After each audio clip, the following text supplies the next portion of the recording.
तो निर्दलीय विधायकों के इस्तीफे को लेकर इधर जयराम ठाकुर का एक बड़ा बयान सामने आया। बीजेपी को दोष देना छोड़ दें कांग्रेस। जयराम ठाकुर ने कहा कि बीजेपी को दोष न दें। बड़ी बात आपको ये बता दें कि जिस तरह से आज 3 निर्दलीयों ने इस्तीफा दे दिया है, उससे पहले 6 विधायक कांग्रेस के बागी हो गए थे और लगातार कहा यह जा रहा था कि बीजेपी गुमराह कर रखी है, बीजेपी विधायकों की खरीद फरोख्त कर रखी है। इधर जयराम ठाकुर का कहना है कि सरकार अपनी नाकामी छिपाने के लिए बीजेपी पर दोष मढ़ रखी है। बीजेपी को दोष देना छोड़ दे कांग्रेस, एक बार फिर से जयराम ठाकुर कहते नजर आएंगे।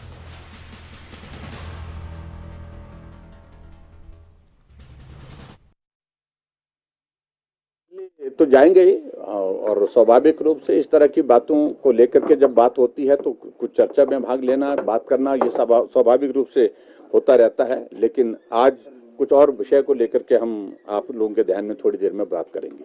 जब कल सुबह उनकी ज्वाइनिंग होगी तो आप उस समय वहाँ हिस्सा होंगे क्या?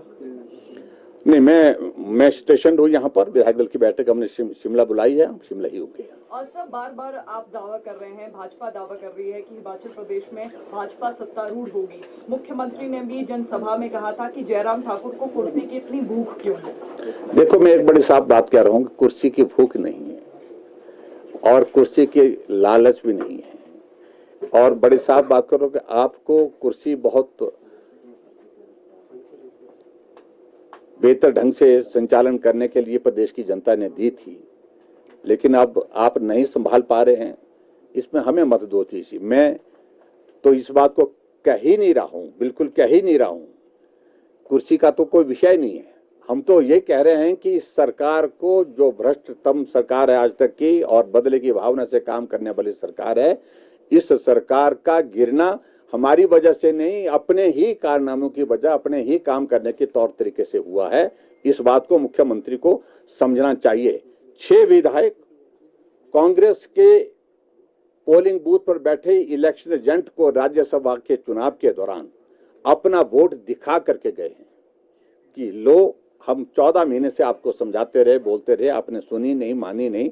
आखिरकार हम इस निर्णय को विवश हो गए हैं, इस करने को कि आपके खिलाफ, कांग्रेस पार्टी के प्रत्याशी के खिलाफ हम वोट डाल रहे हैं।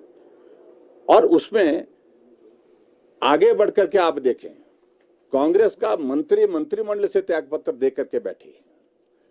कांग्रेस का मंत्रिमंडल से रोते रोते बाहर जा रहे हैं।